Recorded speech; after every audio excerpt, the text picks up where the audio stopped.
Good morning, everyone. This is Lisa Tedesco with Small Business Administration. We're going to go ahead and give it maybe one more minute, if it's all right. I apologize. We'll make sure we still get you out here on time. I've noticed a few people trickling in, so we're going to go a couple more minutes and then we'll get started.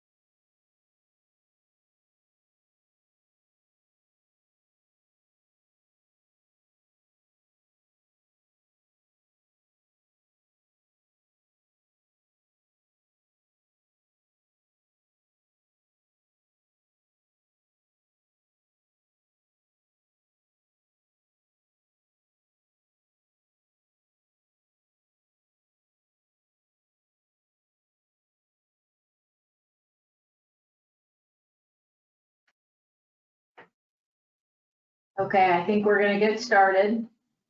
Hopefully everyone can hear me. Going to double check. Is my other co-presenter, Charles, are you there? Yes, Lisa, I'm here. Great. And Catherine, are you there? Yes, and I can hear you. Okay, just wanted to double check. So, all right, well, thank you everyone for joining. As I said, this is Lisa Tedesco. I am the Deputy District Director of the Small Business Administration. You'll see the slide on the screen. So we do this presentation in collaboration with our Procurement Technical Assistance Center, who is housed at the Nebraska Business Development Center over at the College of Business at UNO. Catherine is going to come on at the end and talk to you a little bit about their services. They are a partner of SBA's and can help with all things government contracting. So I'm going to let Catherine come in and tell you about her services at the end. But we do our presentations, which are, of course, now for a while virtual. So you'll see a link on your screen right now. Any of the government contracting workshops and webinars that we will be doing, you can find through the end of the year at that link, including a couple of big conferences that we'll be doing together that I will let Catherine mention when we get to the end. All right, so we'll get rolling. Oops, hold on. I apologize. Let me get, there we go. There's our slide. All right. So you have all signed up for the Winning Federal Contracts Your Small Business. I call this kind of our Federal Government Contracting 101 class, sort of the A to Z of how to get started. So I'm going to assume that most of you are new to government contracting. So we will, kind of slowly go through this process. Normally we do this class in the old days in person. So if you had questions along the way as we go, you could certainly ask. As the slide showed, please type any questions that you have into the chat, and we will definitely get to all of your questions by the end of the webinar.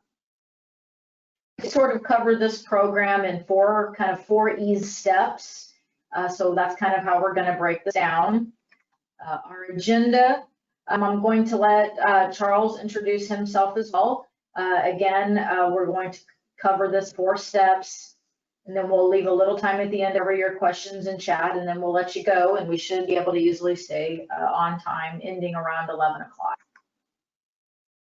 So again, I mentioned that there's my contact information. I am, again, the Deputy Director of the SBA here in Omaha, and I cover all things government contract, including the 8A program. And then my co-presenter, Charles, I'll let him introduce himself as well. Okay, thank you, Lisa. My name is Charles Mason. I am the Procurement Center representative for Nebraska and Iowa, and I work with the federal agencies, helping them meet their small business goals that are set by the Small Business Act. I work with the Army Corps of Engineers, the National Park Service, Offutt Air Force Base, and the Nebraska National Guard. And I also work with the Iowa District Office as far as the Small Business Administration in assisting them with reaching out to the different federal agencies and helping them meet and connect with small businesses here in Nebraska and Iowa. All right, thank you, Charles.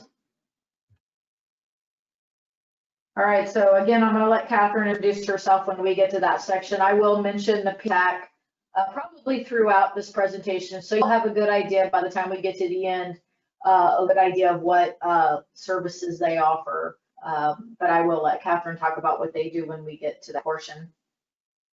So for now, as I mentioned earlier, we've kind of broken this concept of sort of how to break into government contracting into 4 steps on how to enter the federal market. So the first step that we're going to talk about, industry classification codes and how do you classify industries within the government. So we're going to talk a little bit about that and how you have a corresponding size that goes with those industry classifications. So we're going to talk about, sort of what makes you a small business. Then we're going to talk a little bit about once you know what industries that you fit within, does the federal government buy in that industry? Then we're going to talk a little bit about registrations and certifications that you can leverage as well. And then a little bit finishing on how to market your business to the government.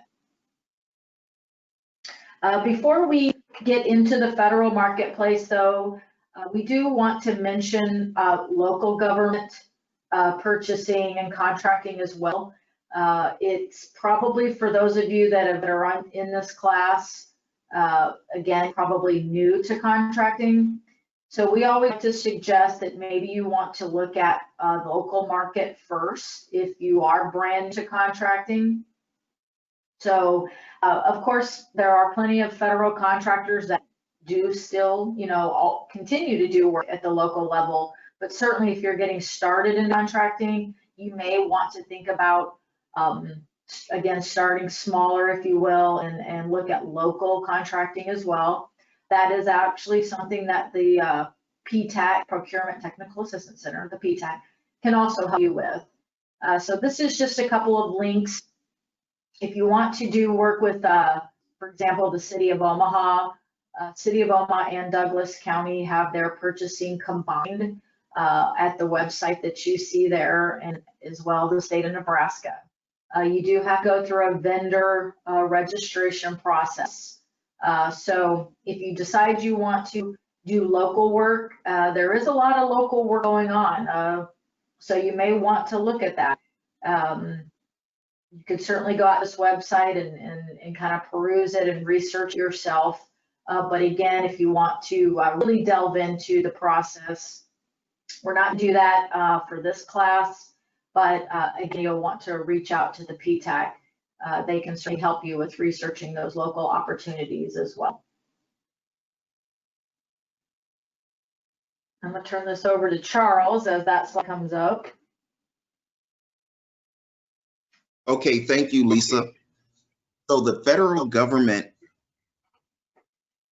makes all of their purchases by using the Federal Acquisition Regulation, the FAR, and that tells the government how they must purchase all items from industry and the different the different contractors, small and large. But now dealing with small business, FAR Part 19 describes all the small business programs. And it also tells the government how they must purchase from small businesses. Then you have FAR Parts 13 through 17, and those are the different contracting methods and contract types. And you have the very simple ones that go from just the lowest price winning the contract to negotiated contracts to where sometimes price isn't necessarily the most important factor. A contractor's method of performing the work is more important than their price. So, okay, thank you, Lisa. That is what FAR Parts 13 through 17 discusses. Then FAR Part 30 through 31 is cost principles, and that is talking about how the government determines what is a fair and reasonable price for contracts. Okay, and then FAR Part 33 talks about your protest, disputes, and appeals. So if you feel as a contractor that the federal government has not treated you right in accordance with the regulation, you can protest and dispute their method. And FAR Part 33 walks you through that process, and it tells you how to submit your protest disputes. And then if you don't agree with the decision, how you can appeal that decision. So again, the Federal Acquisition Regulation tells the federal contracting agencies how they must purchase their supplies from industry. Next slide, please.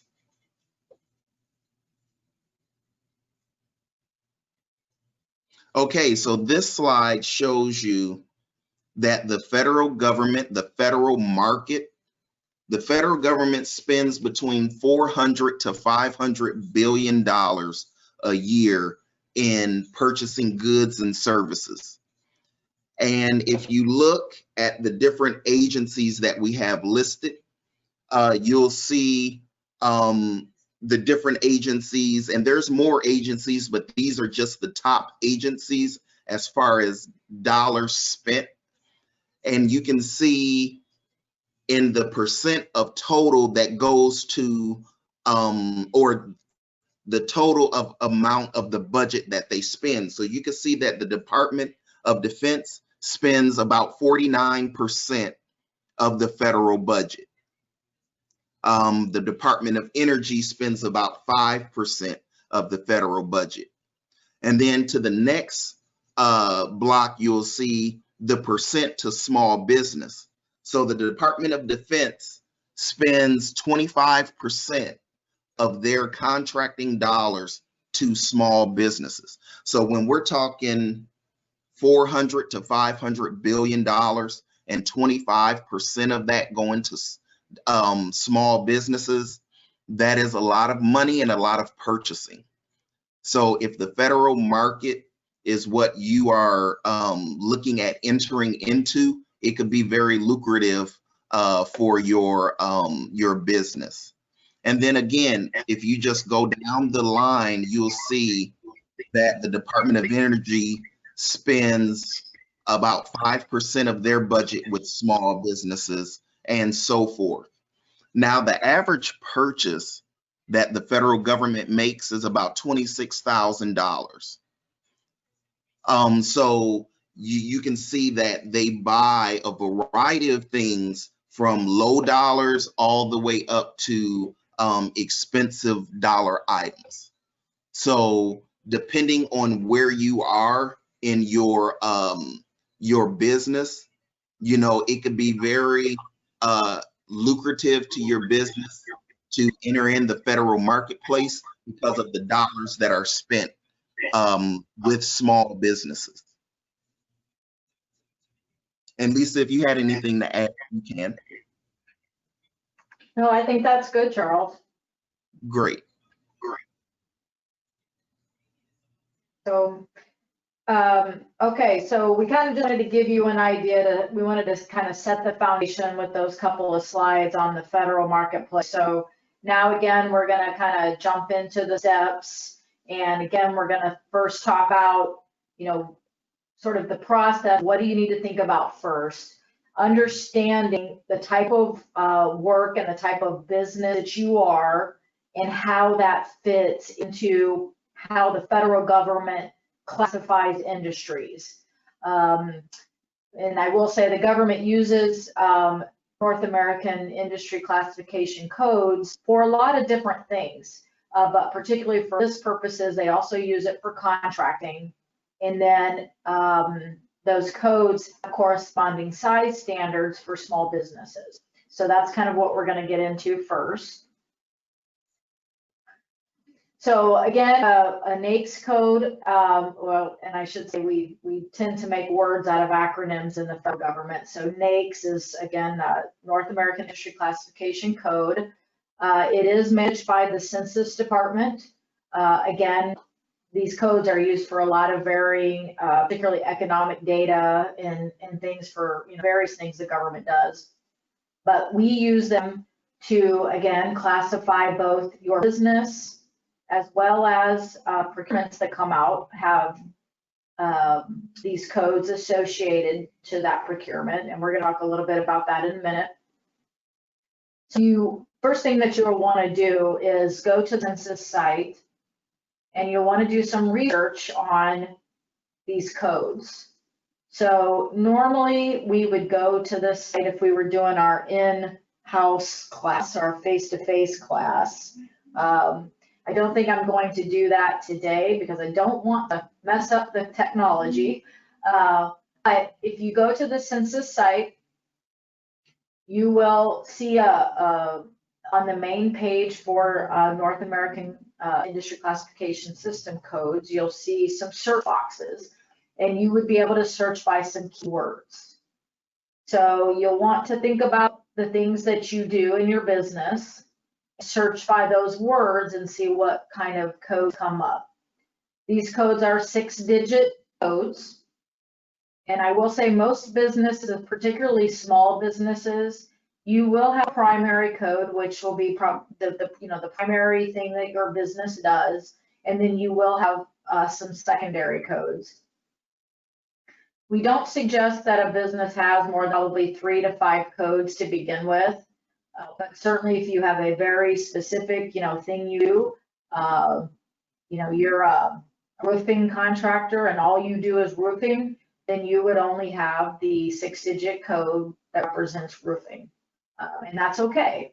But again, you may be in construction, you do roofing, but you also may, do siding, for example. So you may have more than one code. The other website up there, we just like to include that site in case for any reason the government site is down. There is a company that has a private site that you can also do a search as well. But the primary site would be the census.gov site. So again, this takes a little strategy to think about what codes are important for your business. And I will say this probably throughout this presentation, this is something that a PTAC counselor can certainly sit and help you with. To think about what codes match your business. When you are doing your searches, the codes will come up and it will give descriptors for those codes so you can get an idea, what those, what the detail or the summary behind the code is. So again, I mentioned NAICS codes have corresponding size standards. So this is something that you will be concerned with as a small business. You need to make sure that you are in fact a small business for the industry code that represent your business. We have 2 types of size standards in the federal government. Probably the majority of the codes, I'd say a good 3/4 of the codes, which are service industry, service-based codes, are based on annual revenues. So your size for your code would be your average annual revenues over 3 years. We take an average, when looking at a business size, we look at past 3 years of revenues and take the average.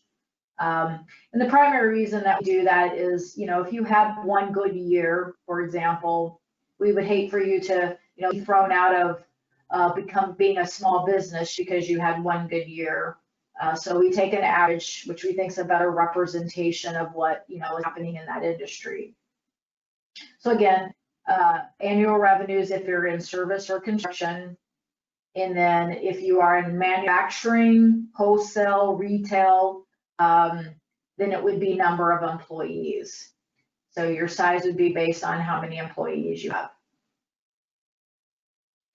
What I will say too is this is the link that will take you to the standard table. So you would be able to read, so based on your codes, you would be able to review the table, which is updated every so often, depending on what's happening in the marketplace based on inflation and risk studies that the government does. Size standards can change. In fact, I believe they changed a few months ago.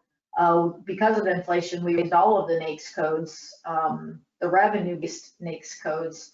The size standard was increased. So you'll want to periodically check for that list.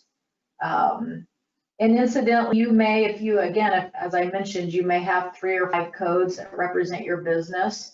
If you're in manufacturing, you may have a code that is going to be based on the number of employees you have, but you may also, service the equipment, for example. So you might have a services code, and then we would look at that particular code based on your revenue. So it could vary. You may be a small business in some of your codes, but because of the level of size standard, you may be large in other codes. My guess is anyone on this call, you're probably going to be a small business. You are a small business and will be a small business for quite some time under all of your codes, but as you grow, again, you may have some codes that are larger and some codes where you are a small business. Just to give you an idea on the maximum, in the services industry, I think construction, there are some construction codes and some other like IT technology codes where you'll see maybe a maximum small business size of 38 million plus in average annual revenues. And then on the flip side, in the employee-based codes, there are some that go as high as 1,500 employees. So based on the numbers, you could still be a small business in construction, for example, and still do maybe 30 million revenue and annual revenue. You're still considered a small business in that industry. So SBA's size standards are pretty generous. Roughly, over 95% of all small businesses are small based on our size standards. So it does give you plenty of time to grow and still be considered a small business. As I mentioned, so that last bullet, contracting officers. I'm not sure if anyone on the webinar has had a chance to go out and look at open opportunities, but every opportunity or requirement or procurement that is put out for bid has a NAICS code assigned to it. So the contract officer will look at that scope of work and will determine what NAICS code is most appropriate to apply to that procurement. When they then put that out to the public to review and to bid, you will see what that NAICS code is that's been associated with that procurement. And then that's how you would determine based on that code, whether you're small or large, based on the standard for the code associated to that requirement. So we're going to talk a little bit more about where you find those opportunities, and we can discuss that a little bit more.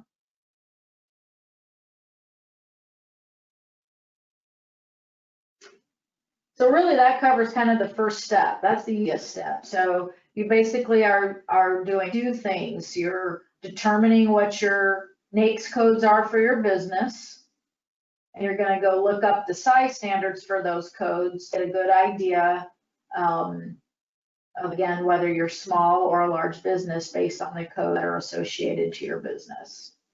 When we get to step 3, we're going to talk about registering your business in the system that the government uses to find you. And that is where you would then go in and load which NAICS codes are associated to your business. So then agencies would be able to see which NAICS codes belong to you and whether you're a small business. So we'll talk about that part when we get to step 3. So now step 2, You know your NAICS codes, you know whether you're a small business in the codes, but now based on those codes or based on your industries, we're going to look at or talk about how do you determine if the government purchases within those industries and how to find those opportunities. And this is the slide that Charles is going to talk about to kind of set that up. Okay, thank you, Lisa. So the Small Business Act sets small business goals for the federal government. So that, with saying that, that means that the Small Business Act tells the government that as a minimum, the federal government must spend 23% of their purchasing dollars to small business. So again, that's that 400 to 500 billion dollars. 23% must go to small business. Then you have the small disadvantaged business. 5% of that budget must go to, or those purchasing dollars must go to small disadvantaged businesses. 5% must also go to woman-owned small businesses. 3% must go to HUBZone small businesses. And then 3% must also go to service-disabled veteran-owned small businesses. Now, later on in the presentation, we'll talk a little bit more about each of these socioeconomic groups, but this is just showing how committed the federal government is in spending their dollars with the small business community. And here it is set in the Small Business Act that the federal government must meet all of these, or these are the goals that are set for the federal government. And as a whole, those dollars must be spent according to this. From year to year, it varies. Some years are better than others. But this year, or last year, 2019, was a record-breaking year for the federal government in meeting their small business goals. So again, this is just the minimum standards. So Lisa, if you go to the next slide, please. Okay, so this shows the prime contracting goal and achievement. And again, we'll see the small business. We'll see it that in 2018, they were at 25.05%. So the amount of dollars spent by the federal government, 25.05%, went to the small business community. The goal for 2019 is 23%. And then you'll see that the actual achievement in 2019 was 26.5%, which came out to $132.9 billion. So $132.9 billion went to the small business community. So if you are a small business and you are looking to enter into the federal marketplace, then this shows you how committed the government is to spending those dollars with the small business community. And you'll also see that the woman-owned small business, and you'll go to the 2019 achievement, which was $26 billion or 5.19%, which again exceeded the 2019 goal of 5%. Small disadvantaged business,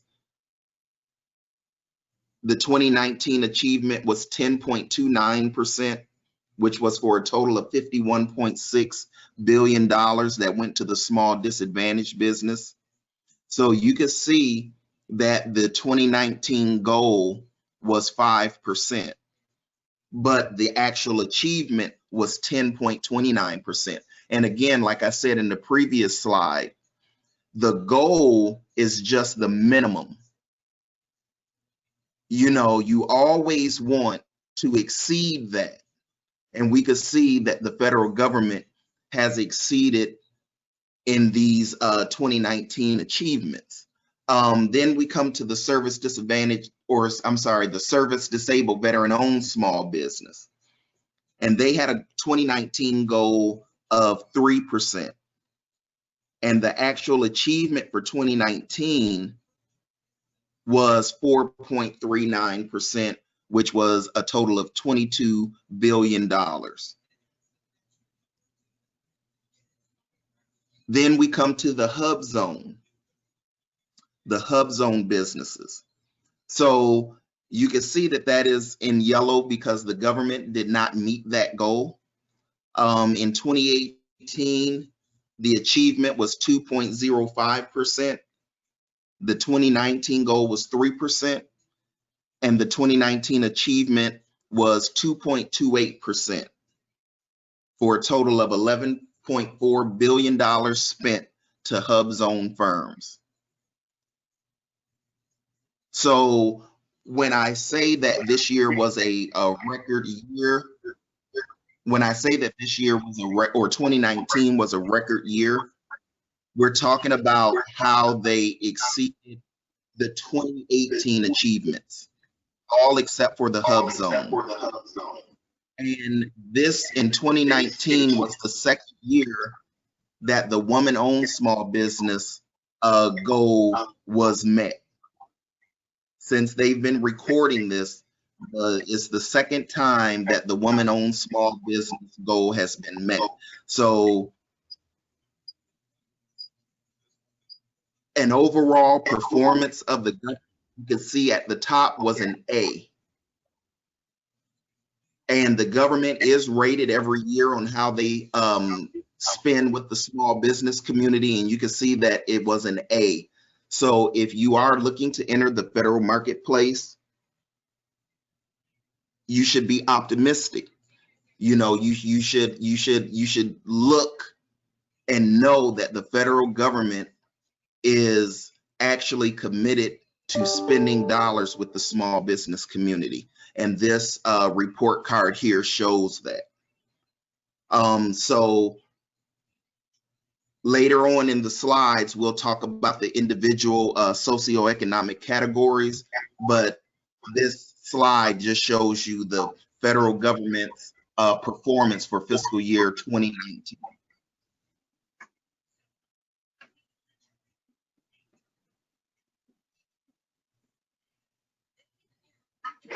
All right, thank you, Charles.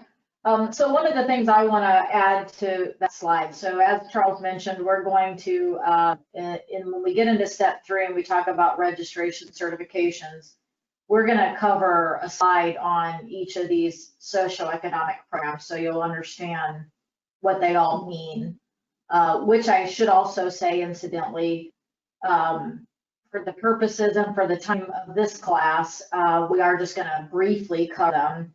But if you go back to that link to find our future events and webinars, we'll actually be doing full, more in-depth classes on each of these certifications. So if you want to know more about them, you'll want to find one of those classes through the end of the year where we get more into it. But one of the comments that I want to make is so that you understand. So for those of you that have maybe already started looking at contracting as a particular market for your business, these are the 5 small business categories that are recognized at the federal level. So any federal opportunities or federal contracts that you pursue, those small business categories go by these titles. And the reason I say that, if you do decide to do local government work, whether it be for a local city of Omaha, or for a state, they sometimes, or not sometimes, they do use different naming categories for their programs. So you may see WBE for Women Business Enterprise, or MBE was Minority Business Enterprise. And I just want to make that distinction because those are different programs with different eligibility requirements.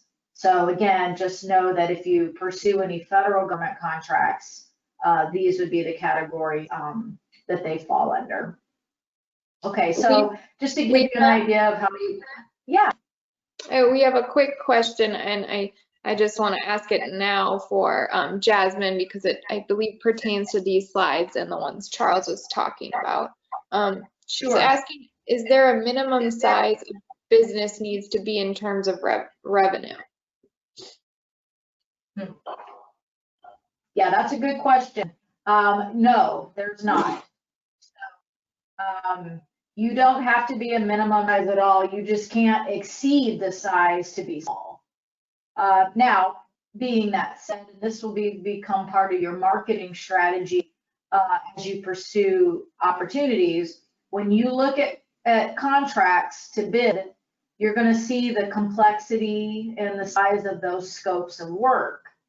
So you will need to make sure that you're, shall we say, large enough or have been in business long enough that you can certainly meet, you know, the requirements of that scope. Or to that same point, if it's construction and you have to be bonded, you know, so if you have to be bonded for $1 million, you got to make sure you can bond for a $1 million project. So there's some very, very nuances to whether or not you can be, you know, how small can you be? Again, from just a straight eligibility standpoint, no, you don't have to have any particular revenue size, you know, under your belt, so to speak. But again, you just have to make sure that you can meet, you know, the size of your business needs to be able to meet the requirement and the scope of work. So hopefully that makes sense. Okay, so we'll keep going on. If you have more questions about that or want clarification, certainly type it in the chat and Catherine will let me know. To the slide that Charles was talking about at the federal level, so he was talking about achievement in contracting, you know, sort of or government wide. So it's kind of a culmination of all of the agencies and how they've done. I like to be able to show what we've done in Nebraska, just to give people an idea of how well we do here. These are our achievements based on those same goals that Charles mentioned. I haven't fully pulled the 2019 numbers, but they look pretty similar to 18. We far exceed, so businesses based in Nebraska, so these are, you know, Nebraska-based businesses, we far exceed those national goals by quite a bit. As you can see, first and foremost, our small business goal of the $1.4 billion that of federal contracts that went to Nebraska-based businesses, over half of that went to small businesses. So again, even the goal that Charles mentioned in the Hub Zone program, where we continually don't meet that goal at a national level, we exceeded that goal, doubled that goal really in the state for Nebraska businesses. So again, we do really well in Nebraska. Nebraska-based businesses do a great job. I also like to use this slide to put in a plug for the PTAC. Again, Catherine's going to talk about that program, but we have our PTAC is across the entire state, and they work with all of these types of small businesses to help you guys and help small businesses, you know, navigate this process and create good marketing strategies so that you can win these contracts. So I give them a lot of credit for helping us at the state level achieve these numbers. So again, good active businesses here doing good things in Nebraska.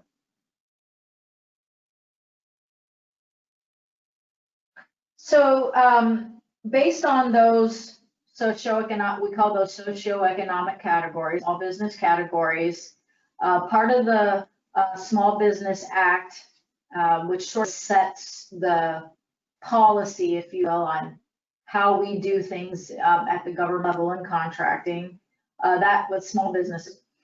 The Small Business Act, I think it was back in 2010 version, created what we call program parity. And what program parity says is when acquisition team at the agencies are looking small businesses to do the work, and they're looking to set aside those contracts for small businesses to bid, there's sort of a hierarchy, if you will, about how they go about that process. And there was a time when there was a true hierarchy. So they had to look at each individual socioeconomic category. And for example, in the past, it was always you had to look at zone first. So were there hub zone certified firms that could do the work based on market research? If not, then there was the next category of veteran and so on.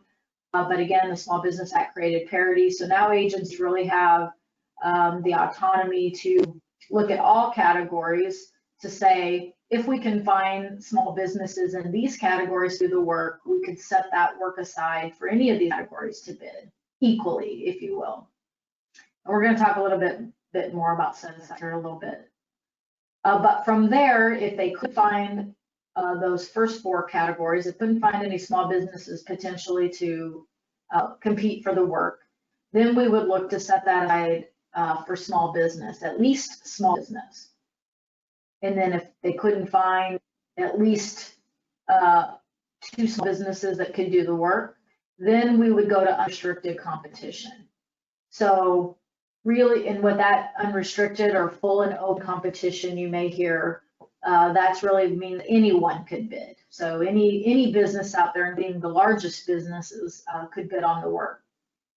So, you know, primarily Charles's job, that's really what Charles's primary job is to work with the agencies to try to get things set aside for at least small business, if not the other categories.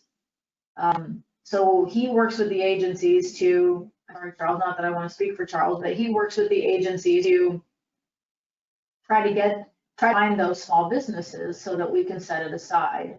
And that's really, you know, overall what the SBA is trying to do. If not, then those opportunities would go unrestricted. The over 250,000, we're going to talk about that. So anything under 250,000 has to be set aside for small business. So again, it would only go unrestricted if it's over 250,000. And we'll talk about dollar thresholds as well here in a couple of slides. I'll let Charles can talk a little bit about what he does with set-asides and what those are. Okay, thank you, Lisa. So here we're going to talk about what a small business set-aside or what a set-aside is, and that is discussed in FAR 19.5.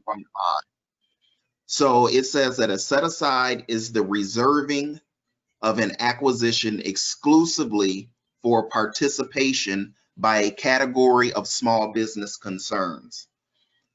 So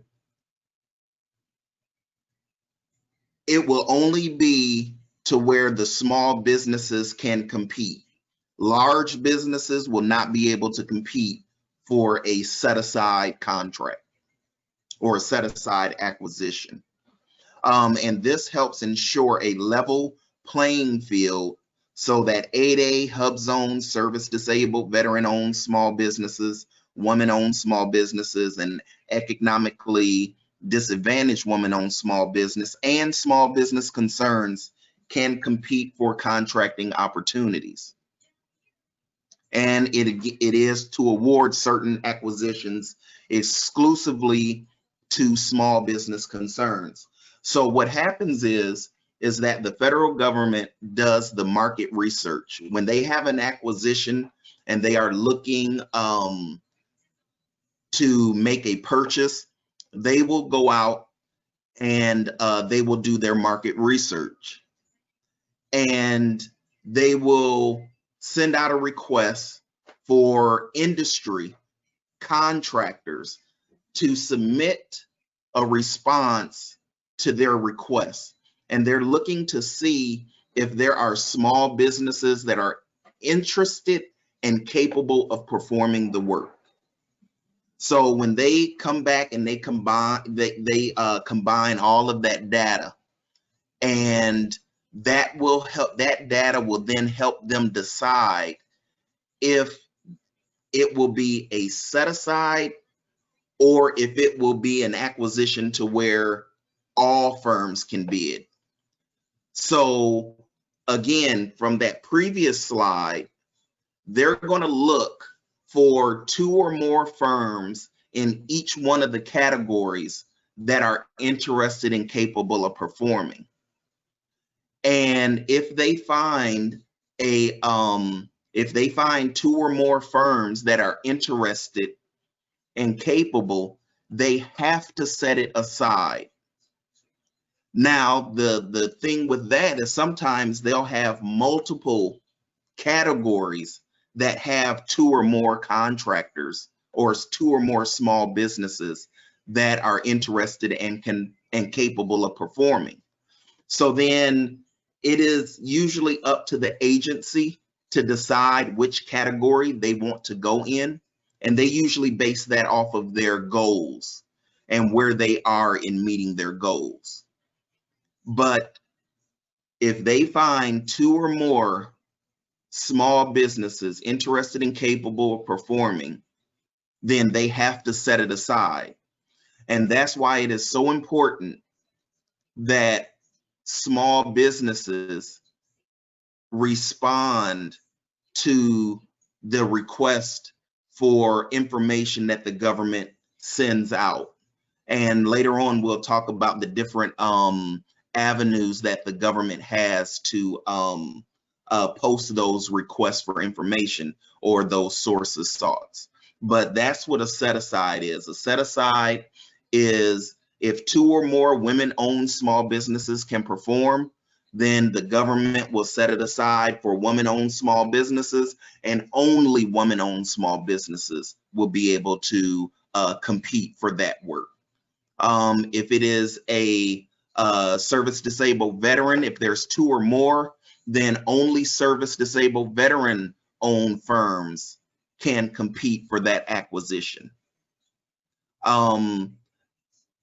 If they can't find a specific category to where it can be set aside for one of the categories, what they'll do is they'll set it aside for what they call a total small business. And that means that any small business can then compete for that action. Any small business. So it's open to all small businesses, but it still restricts large businesses from being able to compete.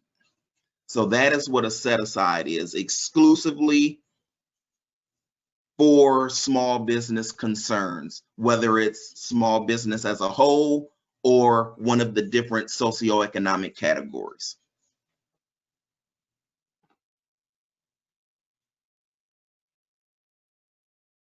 And we can go to the next slide. Okay, so this is how the government buys, and this is the thresholds that the government uses. So you see that it talks about set asides for small business. So you have the $10,000 level. This is what they consider the micro purchase threshold. And with this threshold, basically the federal government can just go out and find 3 contractors that are interested and capable, and then they only have to then go out to those contractors. They don't have to go out to the masses. They can just pick contractors and then go directly to those contractors. And that's just because of the dollar threshold. And again, it's the credit card threshold as well. Anything under $10,000, you might want to, or you should consider accepting credit cards, because the federal government makes credit card purchases for under $10,000 and they put those on credit cards. So if you do expect to enter the federal marketplace, you should consider accepting credit cards, because they do make quite a few purchases using their government credit card. Okay, now you have what you call the public notice, the $25,000 threshold. Now, anything above $25,000 has to be, oh, I'm sorry, anything below $25,000 just has to be solicited in a public place. So that could be on a bulletin board somewhere, that can be in a magazine. It could be in any type of means to where it is, because it's under $25,000, it can be a certain means that they have to go. Anything over the $25,000 mark, they have to post it to the beta.sam.gov website. Again, anything over the $25,000 mark, they have to put it on the beta.sam.gov website. Now, you see that there's a range from 10,000 to 25,000. They can post those smaller dollar purchases on beta.sam.gov, which a lot of the agencies do, but they're not required to, but they do anyway, just so that they can get the best and most competition.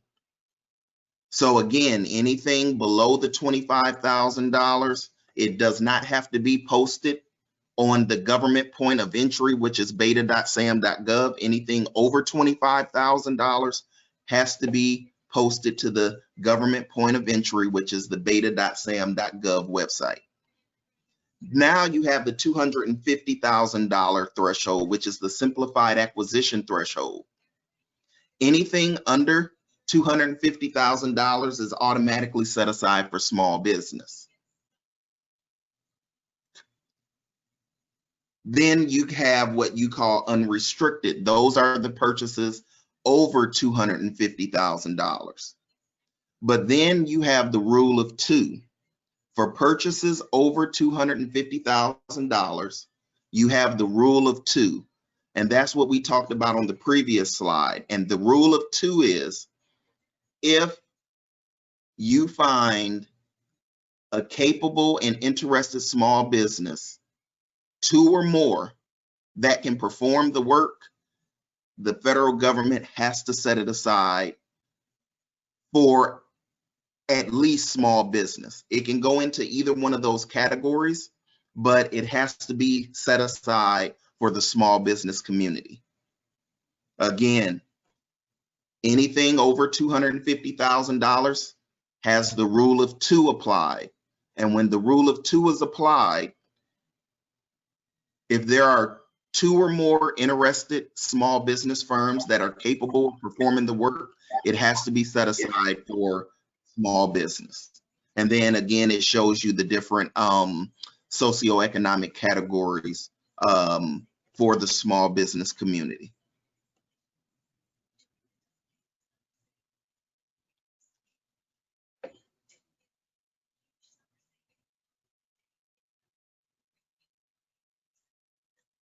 Okay, and then this slide talks about the informal and formal markets. And again, the informal market I talked about at the threshold of less than $25,000. Anything under $25,000 are what they call the informal market. And this is where it can be locally advertised. It can be locally advertised, and this is where it can be on bulletin boards, in a magazine, in an article. That is an informal way of advertising. But then over $25,000, that is a formal acquisition. So it has to be advertised on the beta.sam website. It used to be called Federal Business Opportunities, but now it is called beta.sam. So you have the informal under $25,000, and then you have the formal, which is over $25,000. Next slide, please. Okay, now you have what you call limitations on subcontracting. And these are for set-asides over $150,000. Hey, Charles. Okay, 250,000, right? It's the Yeah, yes. I apologize. This slide should say 250,000 in reference to the slide before because, yes, because simplified acquisition recently increased to 250. So I apologize, audience. That should say 250. I forgot to change this slide when it increased. Okay, thank you for that, Lisa.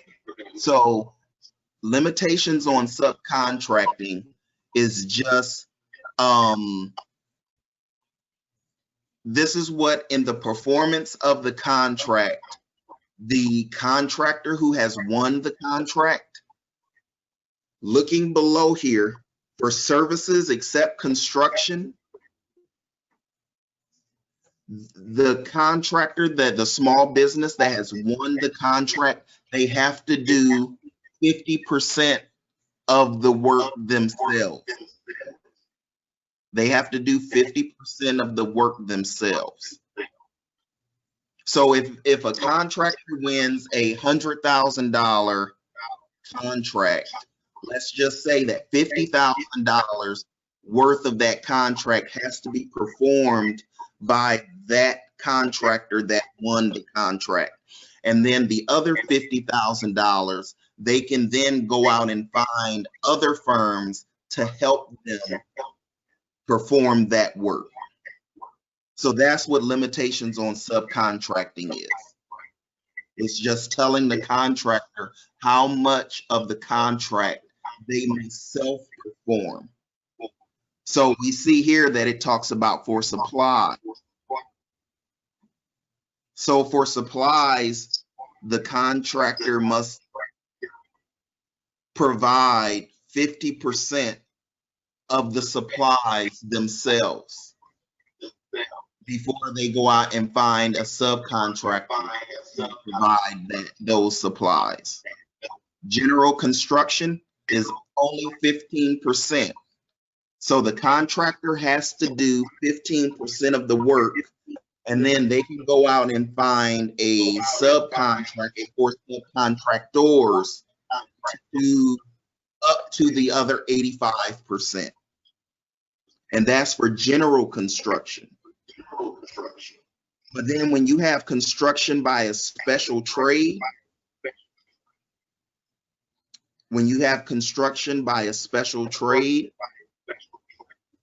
it's saying that the company that has won the contract, they must do 25% of the work. They must do 25% of the work. And then they can go out and subcontract up to the other 75% of the work. Now, again, these are just minimums that they must do. These are just the minimums that they must do. So they can do 25% of the work by special trade and then subcontract out all the rest of the 75%. But if they wanted to do all 100% of the work themselves, then they would be able to do that. But the limitations on subcontracting is just telling the contractor how much of the work that they must perform on their own.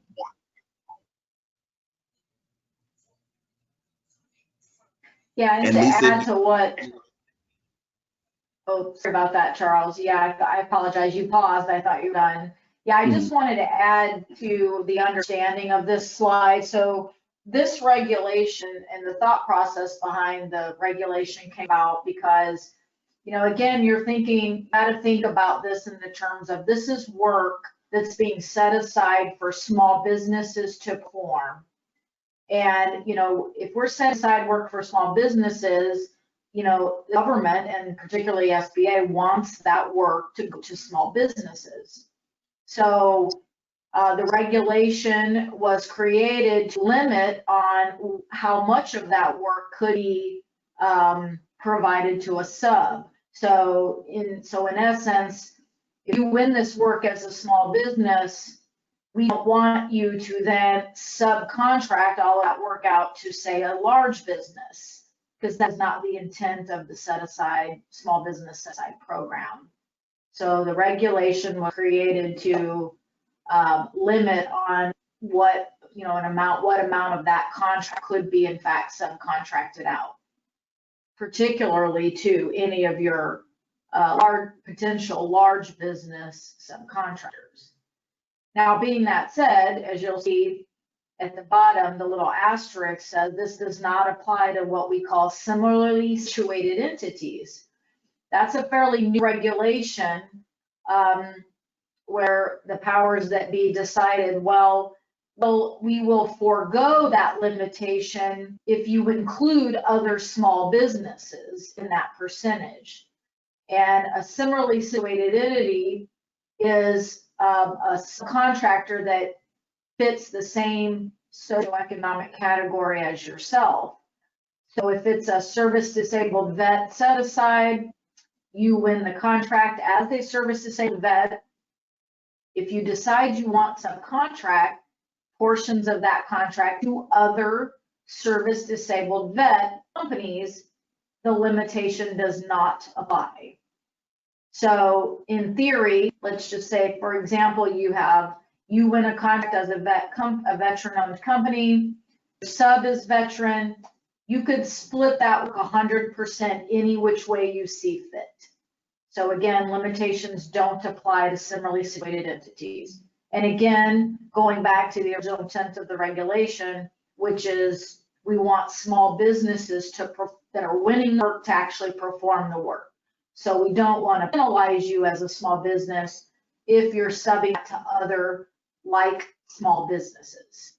So, this slide gets a little bit in the weeds, I understand, for a kind of a basics class, but I did think that it was important to include this information because the more small businesses I work with, I think it's important for you to understand prior to bidding on any work that you see, you want to make sure as you review those scopes of work, before you actually bid, can I in fact perform the minimums on this contract?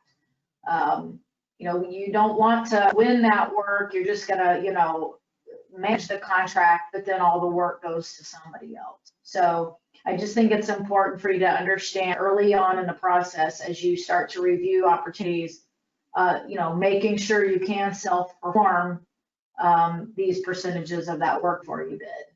So something to think about as part of your strategy, again, prior to bidding. Okay, enough on that side. Let me get to the next one here.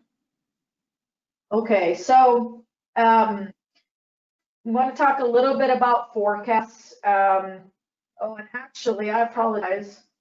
Backing up, normally what we do as well, I'm going to back up real quick. So normally what we do is we talk about with this slide that's coming on your screen, I think there's a little delay. We show you what these over $25,000 opportunities are and where you find them. So again, as Charles mentioned, anything over $25,000 is mandated that it must be put in a public place. The overarching, one public place that is required by the federal government or by Congress is now the beta.sam.gov site. If you've ever dabbled in contracting before, you will remember FEO or Federal Business Opportunities. It's now been transitioned to the beta.sam site. So again, we won't go there because of the essence of time for this class, but you could go out there and just peruse the site, do some searches to see what is currently open for bid. And that's where you're going to find those opportunities. You could search by agency, you could search by a location, or you could search by a NAICS code. So if you want to just kind of start doing some research, see what's out there, my suggestion would be, once you know what your NAICS codes are, do searches based on that NAICS code and see what kind of opportunities come up for bid. And then you can read some of the summaries and some of the solicitation documents, and you'd be able to kind of start to see what are the types of information that the agencies are asking for when you submit a proposal. So this is another place to mention PTAC. Other than helping you understand what your NAICS codes are and what industry codes you should select, they can also help you with understanding how best to search these opportunities. They help you with this website. If you become a client of the PTAC, they have another service that Catherine will mention that kind of ties into the BSAM site, where they can kind of set up a profile on your business to help kind of weed through all of the potential opportunities. But any given day, any agency could put, you know, a number of opportunities out for bid every day. So if you looked every single day, you get a new listing of opportunities coming open for bid. But this is, again, the primary site where you would find those. So being that said, I want to jump to a little bit to looking at the, you know, what might come out in the future or forecast. So again, BetaSAM site is just current open opportunities ready for, you know, for bid right now. But agencies also will put out future forecasts on what they have coming up in the next fiscal year. So the primary place to find most of the bigger agencies is at the acquisition.gov website. So you can get to the forecast. You'll get to a page where you'll see a list of different agencies. So if you've kind of honed in on which agencies you are interested in, you could click on that link or click on the logo and it'll take you to that agency's forecast. I've also included a few of the bigger ones on this website, or excuse me, this presentation. These are some of the larger ones. But again, there's many, many, many more agencies that put forecasts out. And then you can get an idea of what they're hoping to procure in the next fiscal year so that you can start to prepare yourself as a small business to get ready for those opportunities. I will say that most of the information on forecast is limited. You know, they don't have a lot of specifics, but I look at it as an opportunity to open the door. So if you see something summary that says, this might be something that I may want to look at, it's going to come open in, you know, the third quarter of next year, you could maybe start to make contact with the agency and start to get to know them and learn a little bit more about that opportunity. And then you can, you know, set yourself up ready to go when it's time to bid. So again, it is just a wish list. It doesn't mean that they are things that will always come to fruition. These are just things that the agencies are hoping to purchase. But as you know, with government budgets, things can change and move and shift. So again, it's just a wish list, but it will help you with your marketing strategy to some degree if you can prepare yourself, you know, ahead of time to be prepared for those to come out. So the third piece of that market research, if you will, is to also look at past awards.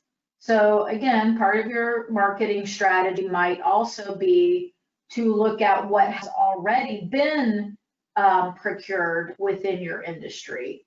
And then you can get an idea of what are the agencies purchasing, what industries and what, you know, NAICS codes are they purchasing under, and also who is winning those awards.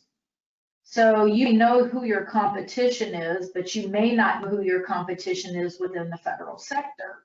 So who else in your industry is bidding on these contracts and winning them? And so you get an idea of who your competition is. USAspending.gov is probably the most user-friendly website for researching historical data and historical spending. So again, I suggest you maybe take some time to peruse that website. Exactly the same thing. You can search by agency.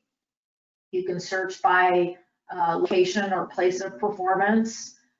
Or again, you can search by your industry code and see what comes up. It can also help put your marketing strategy together as well. Because if you see an opportunity that that relates to you and your business, you can see who won that contract, how much the government paid for it, so the total. You're never going to see what a company bid. You're never going to see their proposal, but you're going to see the total amount that the government paid for that contract in the time frame of that contract. So if it's a project that you know might be coming up for renewal, you might see that the period of performance is ending, let's say December of this year, then you know that's going to be coming out for bid soon. So then you again start to prepare yourself to bid that opportunity. So again, it's just another, tool in your arsenal, if you will, to help with putting your marketing strategy together as you move forward. And right now you may not even know what agencies you should approach. And again, this website could help you. If you search by your industry code and you consistently see opportunities contract awards that come up, and you think, oh, that's work I could have done, and you see it consistently that it's coming, let's say out of USDA in central Nebraska, just as an example. We have a big USDA facility in central Nebraska. Then you know now that that's an agency you need to target. So again, it depends on how far out you can go, if you're going to just work in Nebraska, or maybe you can go nationwide and so on. So again, if you think about federal contracting is taxpayer dollars. Every single dollar that the government spends to buy a good or a service is taxpayer dollars. So the good news is you will be able to find that information out there. I guess the bad news is it is a very vast, large market. So it will take you some effort and some time to do the research. But you should be able to sort of connect the dots and find where those opportunities are that can help you, set yourself up for a good marketing strategy, 1 year, 2 year, 3 years out. And again, this is also something that the PTAC can help you as well in putting and formulating that plan. But anyway, USAspending.gov, again, a good place for you to go and sort of look at that historical data. So this is just my summary slide that sort of gives you that sort of past, present, and future of inflation. So again, if you want to look at historical spending, USAspending.gov is your best place to go. If you look at the government's current open opportunities for bid, that's the beta.sam.gov site. And then again, if you want to start thinking ahead and planning for the future and looking at forecasts, you can find those forecasts at acquisition.gov. All right, so we'll take a quick breather here, and we'll kind of jump into the last two categories, or last two steps, if you will. So again, the first two have really been kind of creating your plan, setting your strategy, putting your marketing plan together. Now that you have a good idea how you want to move forward, now you've got to get yourself in front of the agencies. And step 3, we're going to talk about registering yourself in the government database so that you can actually do work for the government. And then again, we're going to talk a little bit about getting yourself certified in those various categories we talked about that might apply to you. And we're going to talk a little bit about how you leverage those. And again, getting yourself in front of the agencies, get a little bit of conversation about marketing. So to start out that step 3, when we talk about registering yourself and getting yourself certified, before you can do any work with the government, your business will have to get a Dun & Bradstreet number. So we call that a DUNS number for short. That's a 9-digit identifier, if you will, that really any business can get. Dun & Bradstreet provides DUNS numbers for any business, but particularly for federal government procurement, you have to have a DUNS number to register yourself in the system to do business with government. Just to let you know, you can make a side note, at some point, DUNS numbers identified under that term are going to go away. They will not be called Dun & Bradstreet numbers anymore. They will just be a 9-digit identifier number that system will generate. That's a future change that's coming to government procurement. I don't think we know exactly when that's going to happen yet. I haven't heard anything lately, but it is coming. But anyway, for now, you will need to get a DUNS number. Also something that the PTAC can help you with if you have trouble. But it's really easy just to go to that link and do their web fill-in form. And within about 24 to 48 hours, Dun & Bradstreet will issue you a DUNS number.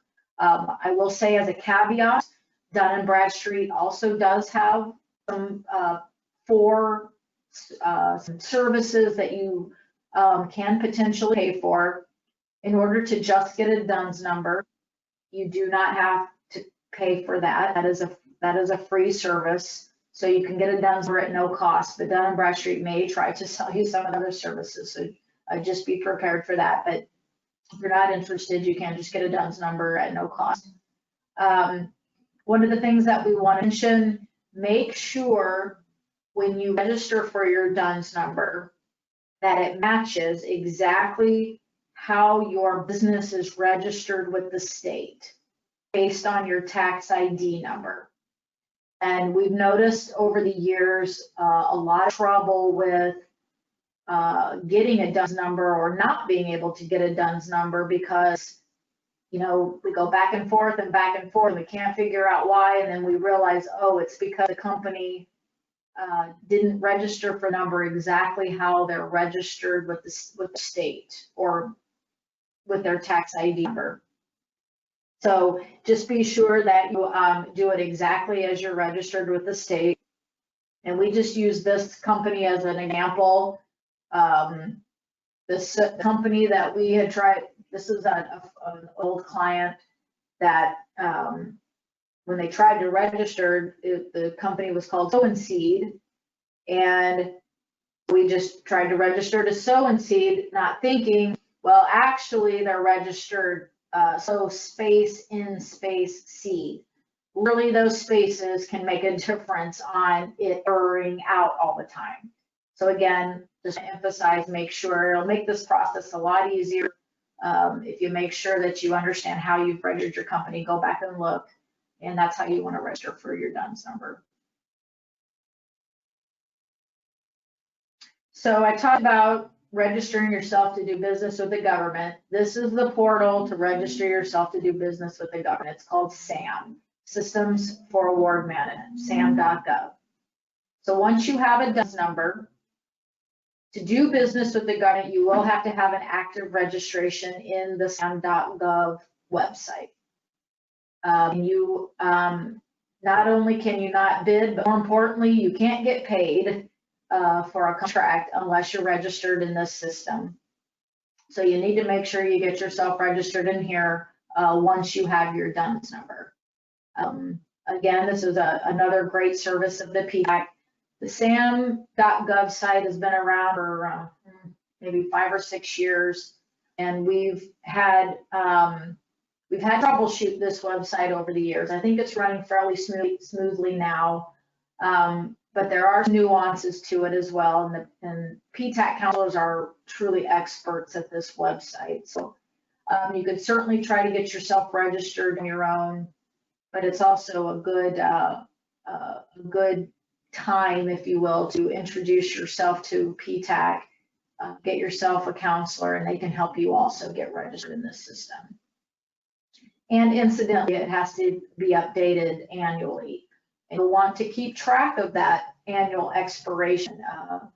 If it expires and then you go to bid on a contract and the contracting officer goes to look you up and he realizes your SAM registration has expired, you create a pretty good potential of not being able to be awarded that contract. So very important to make sure that you have an active current registration in this system prior to bidding. There is a second piece to the SAM site. It's called a DSBS profile, which stands for the Dynamic Small Business Search. So you don't have to be registered in this site to do work with government. However, this is the primary website or profile to market yourself to the government. The reason I include it here is it's not a requirement, but it is a subset of SAM, if you will. So when you complete your SAM registration, at the very end, you will be prompted to go and finish completing your DSBS profile. It is again, it's a database, a subset of SAM managed by the SBA. So only small businesses are located in this website or in this profile site, in this database. And it's really where the agencies go to find you.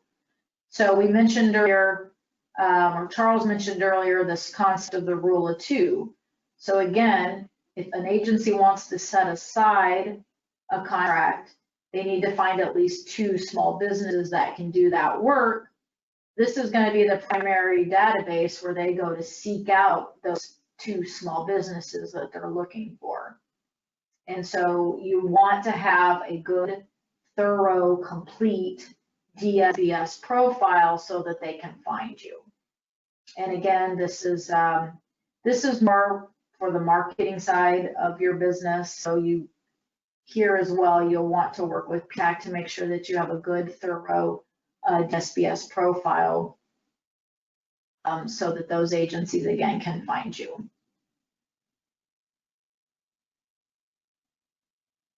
Okay, so I'm going to touch on each of those. We've talked about these 5 categories. I'm just going to touch on them again real briefly. So just to recap real quick on this particular step. So you've registered yourself in the SAM, you got your DUNS number, you've registered yourself in SAM to do work with the government. Part of SAM will be to mark the boxes, if you will, of what categories that you fall under. And that's what the section will be about. Some of these are certifications, some of them are self-certifications. And again, I'm just going to talk real briefly about each of them. The 3 that are highlighted in yellow, which are the green, the red, and the blue circles, those are actual certifications. Right now, to be a small business or to show yourself as a service-disabled veteran, those are self-certifications. And this is a good moment to let you know, to be a small business, just to be a small business, to do work for the government, again, that's a self-certification. And the reason I emphasize that now, if you decide to do federal work, and you may even decide that you yourself are going to be a subcontractor on federal work. And we're going to talk a little bit about marketing yourself to large primes and being a contractor. But you may find yourself very successful in government contracting as a sub on larger projects. And that's great. A lot of businesses, that's how they make themselves very successful in government contracting. In order to classify yourself as a small business to those large primes on federal work, you won't have to be self-certified. The way you self-certify, again, is doing all the steps that we've talked about up to now. You've registered yourself in SAM. You've included your NAICS codes that show you're a small business. And you have a DUNS number that you've registered in that SAM system. And you have an active current SAM registration. That is how you certify yourself to the large businesses that you are a small business.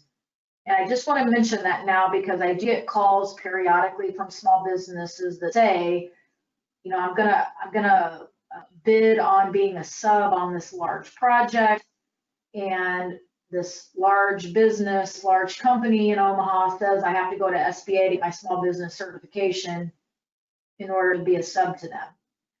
So we're slowly trying to, educate the large contractor community that there is no such thing as SBA certification for small business. It is a self-certification. So I just want to emphasize that right now in case you run into that. But again, the other three, the woman-owned program is actually going to be a certification, and we'll talk a little bit about that. HubZone program that we mentioned earlier, and the 8A, which is the small disadvantaged program we talked about, those are certifications. So again, we'll just cover one slide on each of those. But if you do decide that you think you might qualify or you might be eligible, if you go back to the link to the events section of the PTAX website, you'll be able to see the future classes that we have on each of these programs. So the 8A program, that's probably our primary certification program. Again, it's for small disadvantaged businesses.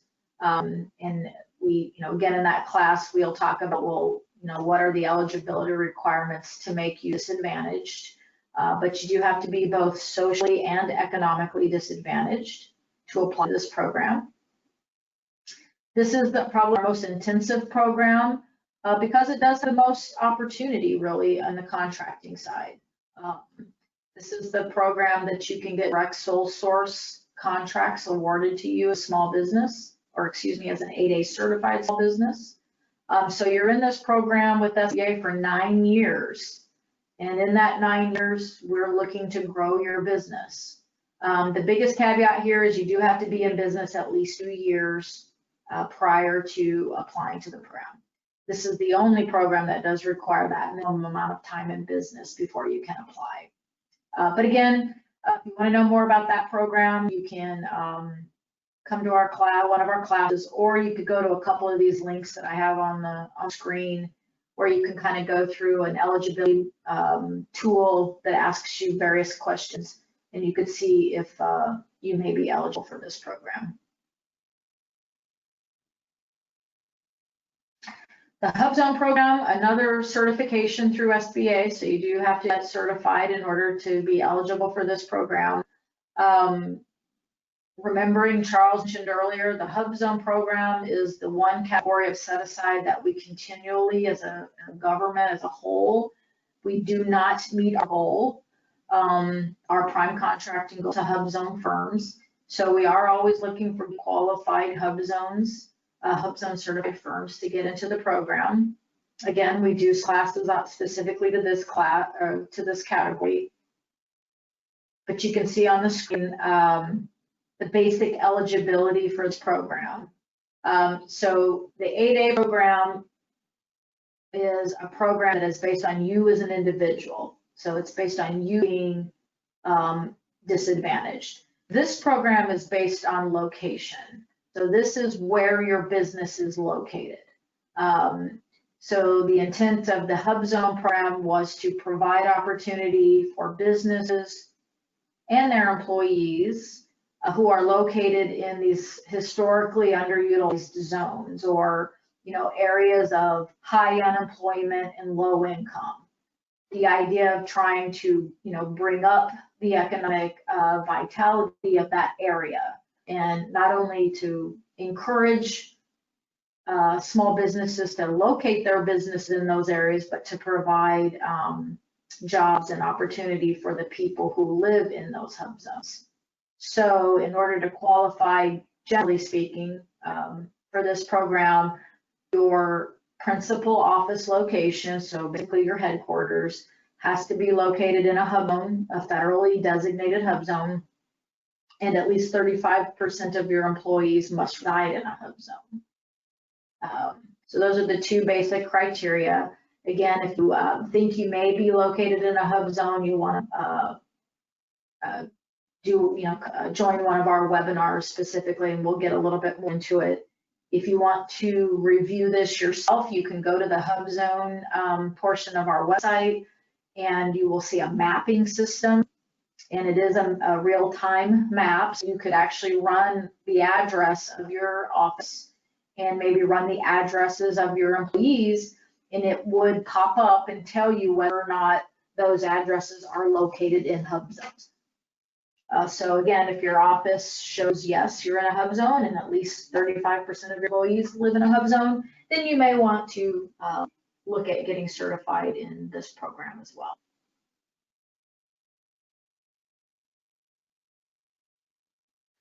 So the woman-owned program I mentioned, so this is a program that's in transition right now.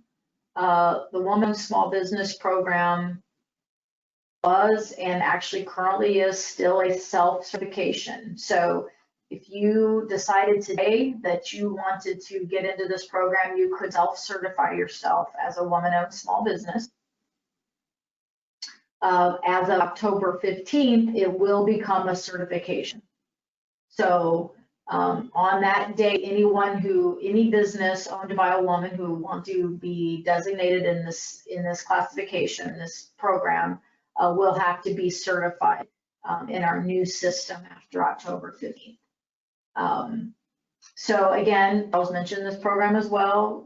We do a fairly decent job of meeting our hub zone goal, or excuse me, our woman-owned small business goal. But if you are eligible, you may want to look at this program.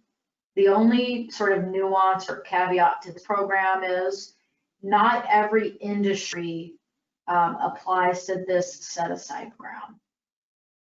So this program was designed, this socioeconomic category, I will say, came about in order to help woman-owned small businesses that are in industries that are underrepresented. So just like Hub Zone, we're looking to increase opportunity for businesses and people that live in Hub Zones. This program is really to help businesses owned by women that don't normally have business owned by women. So we're trying to increase opportunity for women in unconventional industries, if you will. So only certain NAICS codes apply. Not every NAICS code will apply to this set-aside program. So again, come to one of our classes to learn more about that, or you can always work with PTAC as well. They can kind of help you look at your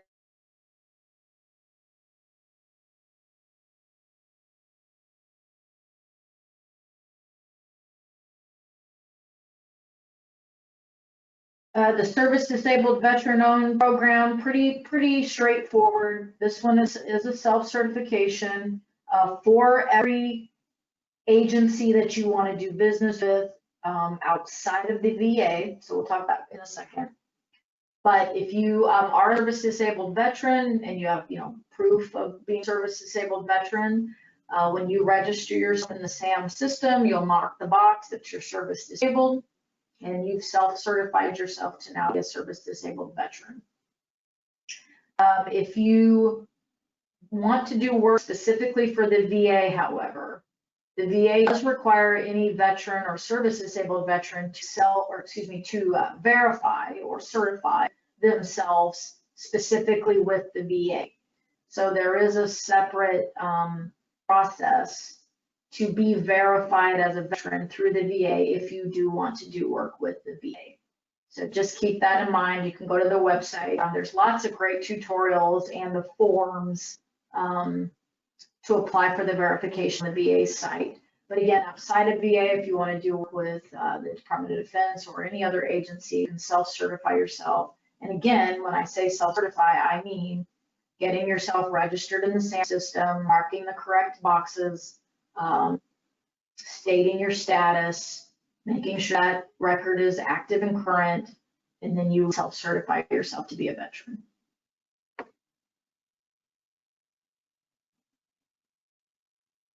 So if you want to apply any of those programs, this is just a screenshot with the websites of where you go to do your various certifications. I'm praying hopefully starting next year in January, these are all going to be consolidated into one site. They will eventually be consolidated into one site, but unfortunately right now they are in different places. So if you want to apply to the 8A program, it's the certified.sba.website. If you want to be certified as a woman-owned business, it's the beta.certified.sba site. And then unfortunately, our Hub Zone program is under our old system, which is the GLS system, which is that strange long URL. Otherwise, you could go to our main page and you'll find your way there. Again, this is these systems. The PTAC has been trained and knows these systems well. So if you do decide you want to apply to any of the certifications, certainly you can try yourself. But if you don't, want to pull all of your hair out, you may want to get together with a PTAC counselor and they can help you navigate. Each of these websites does include the checklists as well. So if you want to come to, again, one of our webinars to learn more about eligibility, certainly please join. But these websites also keep all of the documentation, the checklists, and the things that you need to apply.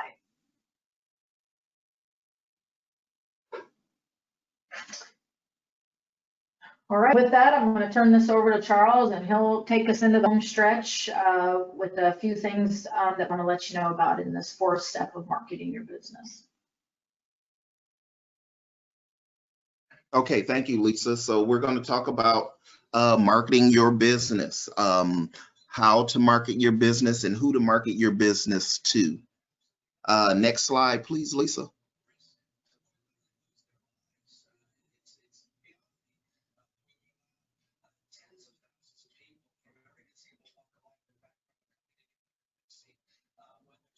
Okay, so here, developing your federal market strategy to any business. Marketing is very important. If you do not market yourself, that could stop you from getting work that is out there. So it is a very important thing to do is to market your business and to have a market strategy. And in that, first, you must do your market research. You must find out what federal agencies are buying what you sell. And then you want to market yourself to those agencies, because not all agencies buy certain things. Like, let's say the U.S. Army Corps of Engineers, they might not purchase parts for aircraft. So if you're in the business of selling parts for aircraft, that might not be a good agency for you to market yourself to. You should do your market research and find those agencies that are buying what you sell. And again, Lisa showed you those websites that you can go to get the forecasts, the different spending patterns, and then doing market research about different agencies, finding out what their missions are, and if you fit in to, supporting that mission. So make sure that you first do your market research. And then you should consider what size contract can you handle as a business. Can you be the prime contractor? That's the contractor that wins the contract and works directly for the government. Or should you be a subcontractor? And that's a company who may not be able to perform the work themselves, but they have the capability of assisting a contractor in performing certain aspects of the work. So that's what you should consider. Can you prime the contract, be the contract that wins the contract and works for the government, or should you be a subcontractor and provide assistance to that prime contractor. And being that subcontractor, you know, that will help you get that much needed past performance that the government relies heavily on. The government always relies on, have you done this work in the past?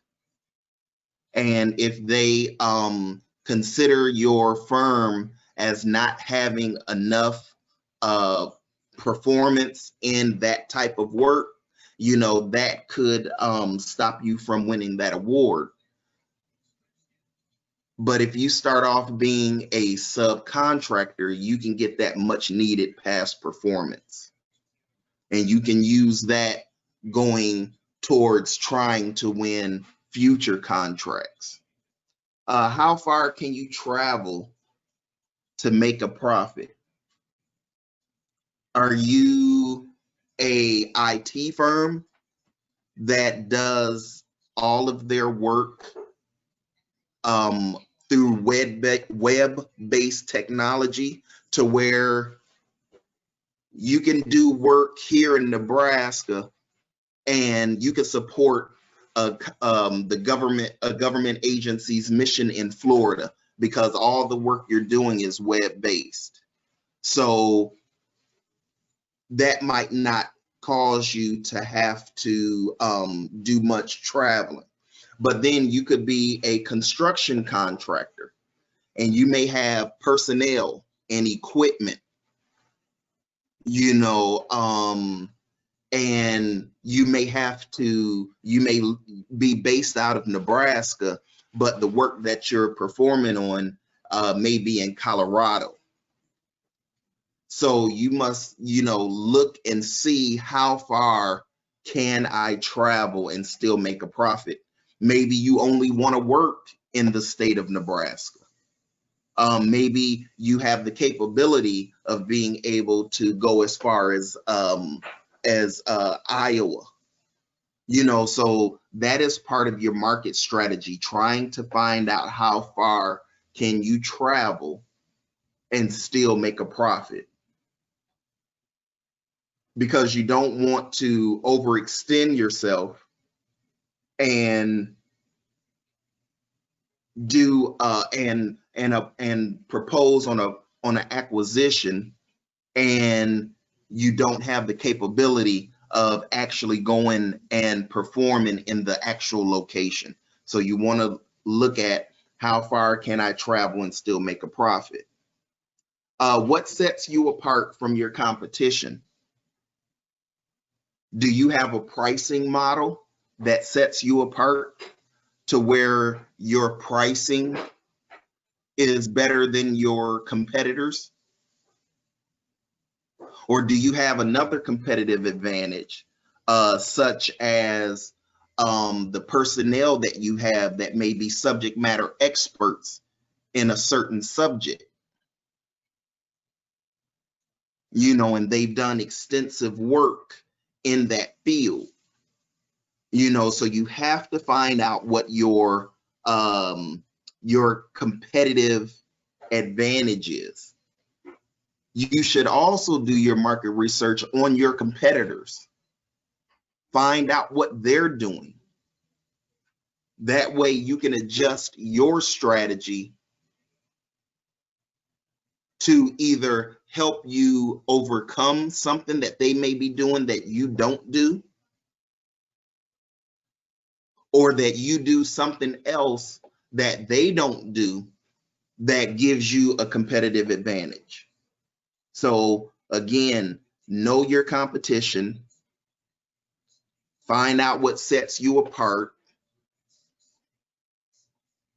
and then you go after that when you're marketing yourself to the federal agencies. And then you have to prepare a quality capability statement. A capability statement should tell who you are, what you do, and how well you've done it in the past.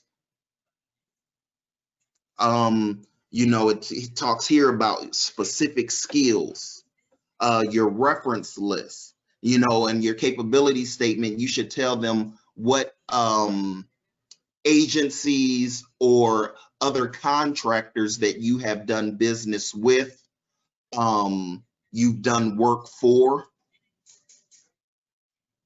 It talks about professional affiliations. Are you part of an organization that specializes in a certain area? If that is the case, then you want to make sure that you include that on your capability statement. If you have any key licenses, you know, let's say that you have licenses in different safety programs.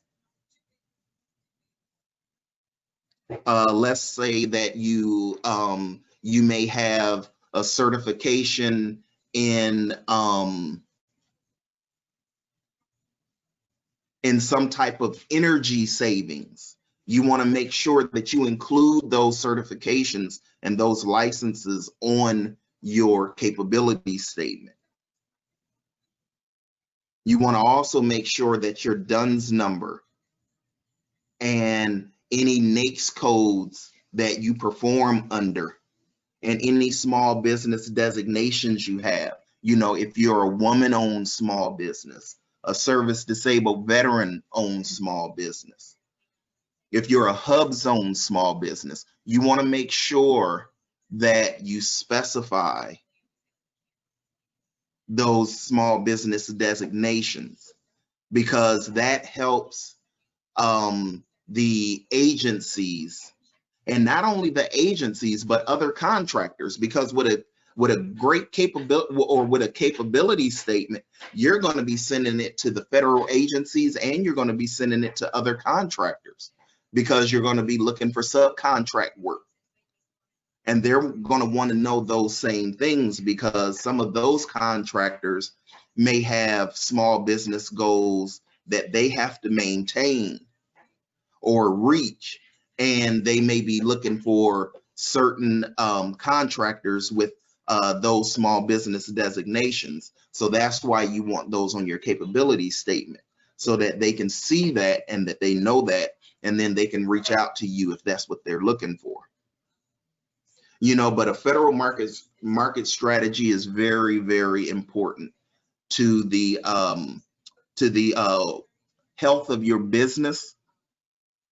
So you want to make sure that you develop a great federal market strategy, you know, and then you implement that strategy. And don't forget too that there are organizations such as the PTAC that can help you develop that market strategy. So you want to make sure that you use those resources that are out there. You know, and it's also a good thing that their services are free. So you want to make sure that you put that in your toolkit, because, you know, working with the PTAC, that can be one of those competitive advantages that you have over other contractors, is that you're involved with an organization who specializes in helping contractors find work, you know, and helping small businesses, you know, grow. So you want to make sure that you use all the resources that are available. So that is how you develop your market strategy. Next slide, please.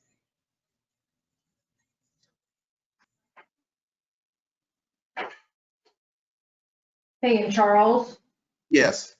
just to be cognizant of everyone's time, I don't know if you noticed, we're getting a little low on time, so Yep. I need to do the same thing. We'll kind of, you know, move a smidge faster to some of these slides. I want to be cognizant of everyone's time on the phone.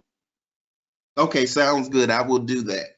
So then we have Thank you. here, you're welcome. We have the CPARS, which is the performance database where all contractor performance is stored. Now, again, like I said before, the federal government relies heavily on past performance. So you want to make sure that any federal contract that you win or that you work on, that you do a successful job, because then that evaluation will go into this system. And when you propose on a future project, they can then go into this system and look at how you did on your previous projects. So this CPARS website is where they store your past performance, and all government agencies have access to this system. So you may do work for the Department of Transportation on one contract, and then do work for the Department of Defense on another. So both of those agencies will then be able to go in and look at your past performance. So you always want to make sure that all or any work that you do for a federal contract or federal contractor is successful. That way your information is, you have successful past performance in this system. Next slide, please.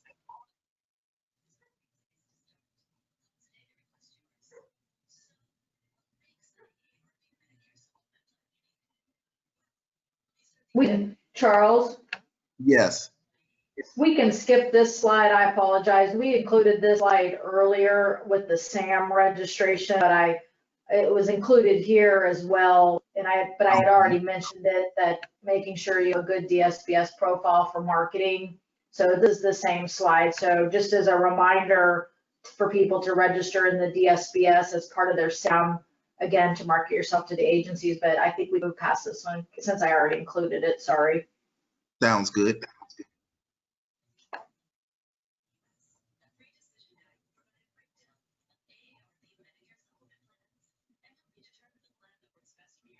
Okay, so market to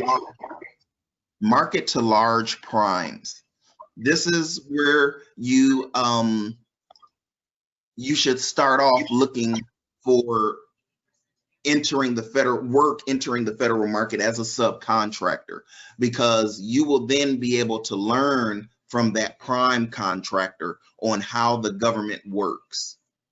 So marketing to large primes is a great avenue to find additional revenue for your business.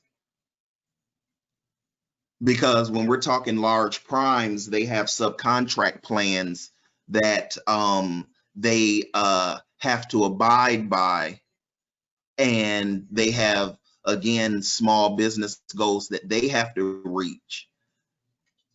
And so you want to make sure that you market yourself to these large prime contractors, because that way it'll help you get more business.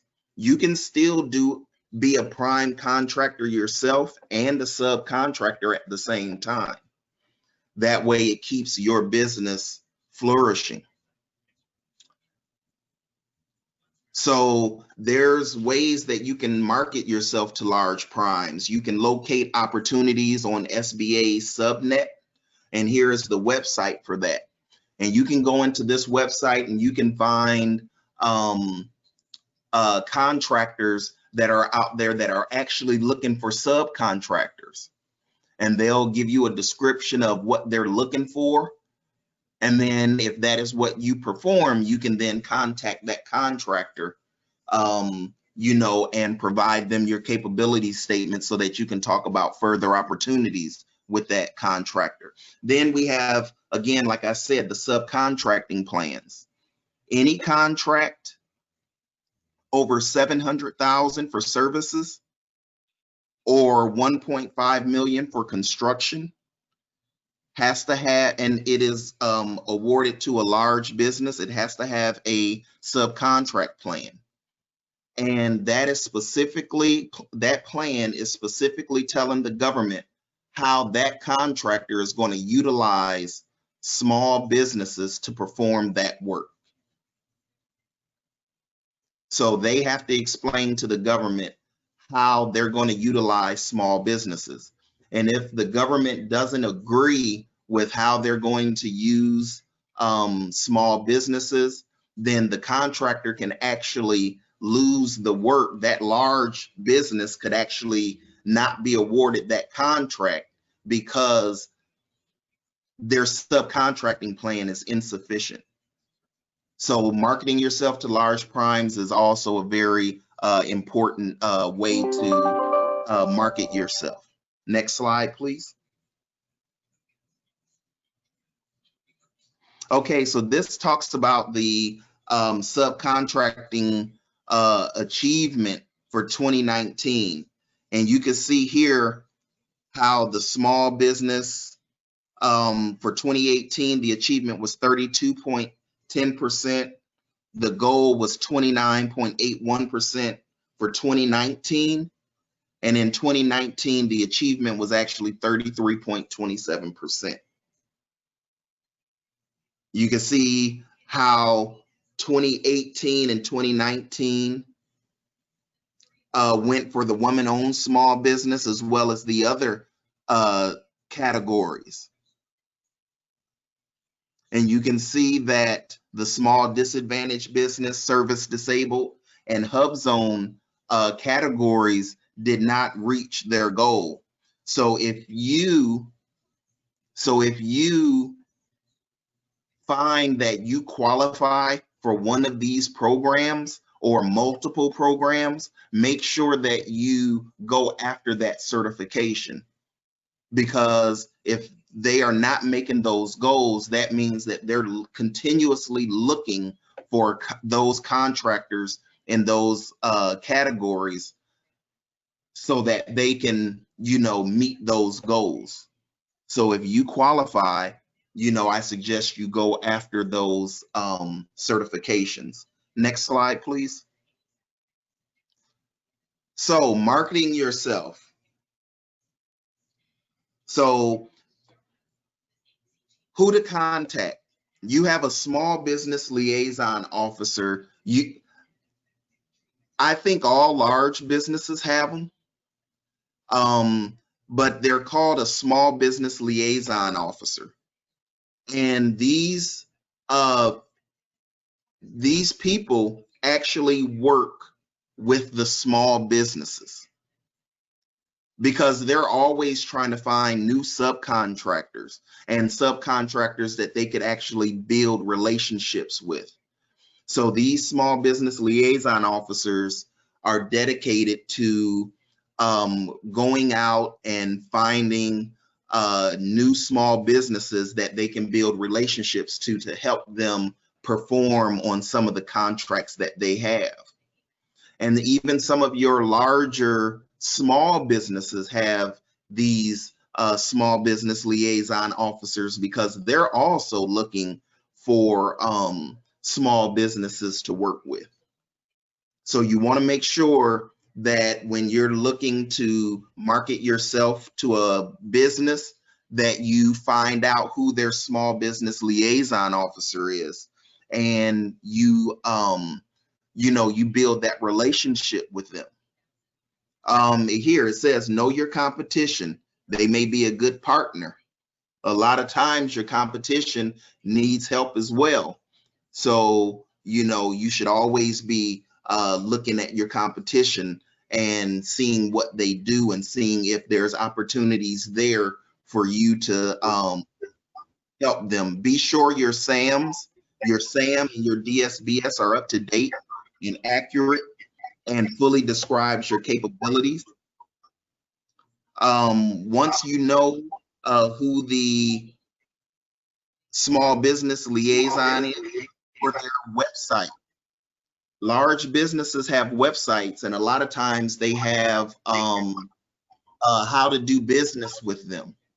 And you can go in there and find out who the business liaison officer is and make that contact. Check check Beta SAM and USA Spending for large prime awards. And what that means is in the Beta SAM website, you can actually go in there and look for contracts that have already been awarded and are still in their performance period. And you can reach out to those firms and see if there's any subcontracting opportunities out there. Register in Subnet. That is a great website to help you find some subcontracting work.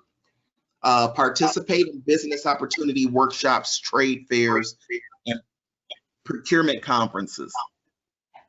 Here in Nebraska, they hold them periodically throughout the year. During COVID-19, a lot of things is done virtually now, but they're still being held, just being held virtually. So when we find out about those, we try to send them out to the PTAC and to our other resource partners so that they can let their clients that they're working with know of these business opportunity workshops and conferences that are in the local area. And then make sure that you maintain your internal source list. Make sure that you also have a list of small business contractors that you can use to help you do work if you are an awardee of a federal contract. And then also these large primes, you want to make sure that you have a list, a list for them, because you should always continuously be looking to subcontract, and building those relationships are definitely an important part in that aspect. Next slide, please. Okay, I think I'm up now, Charles. Okay. So Charles mentioned Subnet, so just quickly, I've got about 4 slides that I'm just gonna kind of go through quickly. These are just screenshots of Subnet. So just to re-emphasize this particular portion of the site. So one of the things that large businesses put in their subcontracting plans is they will make every effort to locate small businesses to participate on their contracts. And one of the places that they will advertise those opportunities is on this Subnet database. So at any given time, you could go out there to see what a large prime opportunity may have. So we just changed the site. This is the main page. You could click, for now it's organized by state. So if you only do work in Nebraska, you could click on Nebraska, which is what I did, and then here pops up a listing of some opportunities going on in Nebraska. So I'm not sure how big your screen is. It'll give you kind of an overview of what they're looking for, who the company is, where the work will be, and then you click on one of the link to the left if you decide that's something of interest. When you click on that link, it'll bring up that particular opportunity that they're advertising for. So they'll tell you who it is that's looking for the small businesses, and they'll tell you what NAICS codes they're interested in, maybe a brief overview of work, and then who to contact if you're interested in potentially working with them as a sub. So again, outside of just looking at their websites and find out who that small business officer is and making that initial contact, which by the way you should do, but this is just another way to locate maybe some specific opportunities that they have upcoming on a contract where they're looking for those specific small businesses. So that's a good overview of what sub is. On our subcontracting portion of our website as well, we keep a listing of businesses that have large businesses, large prime contractors that have subcontracting plans with the agencies. So again, just another avenue for you to locate opportunities and then how to reach that small business officer. So if you just go to sba.gov, and you can see on this portion of picture in the upper right, you can see a listing of, like in green, the various drop-down menus, if you will. You click on federal contracting, there's a lot of things in there, but you'll see a section on subcontracting. And that's how you get to this list to see, again, who has contracting plans that you may not already know about. And this, again, it might provide you an opportunity to make a phone call and make inroads into that large company.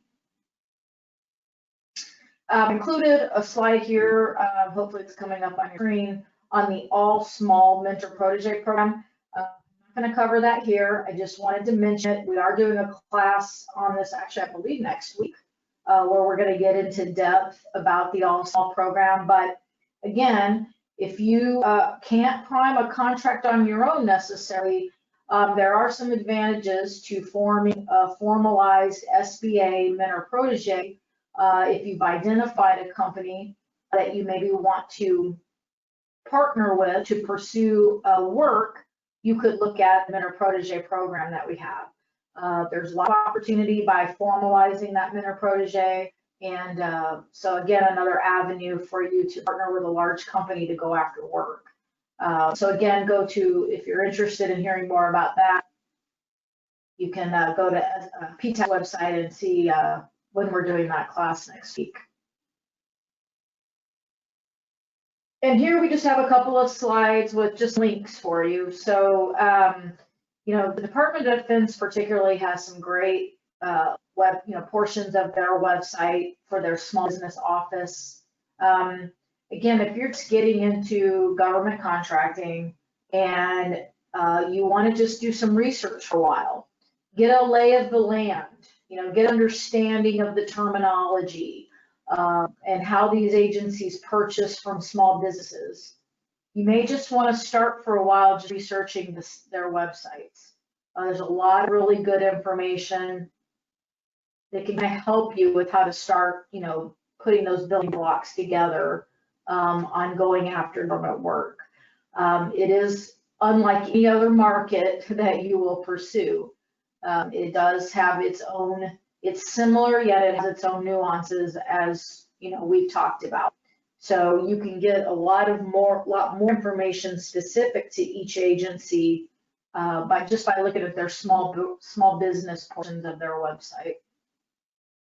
Incidentally, you can also learn who the small business specialists are at these websites, or the small business portions of these websites as well.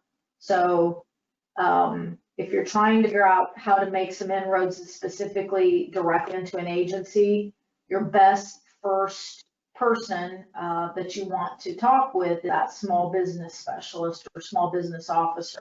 So just like we talked about, the primes have small business officers, the agencies as well have small business officers. They're your advocate, within that agency.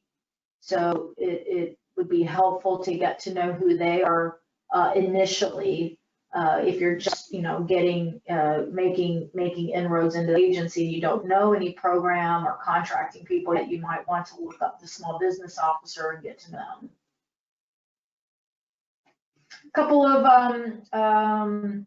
places to think about networking. There are some different things that you can do. Again, if you're in Omaha or even Lincoln, or any city that you live in, you'll want to see, find out where these organizations are having their workshops. Now, of course, we mostly live in a virtual world these days, so a lot of these group organizations are converting to virtual platforms, obviously, but there still are networking opportunities, particularly in contracting. At number 3 on this list, we have the SAMI, or Society of American Military Engineers.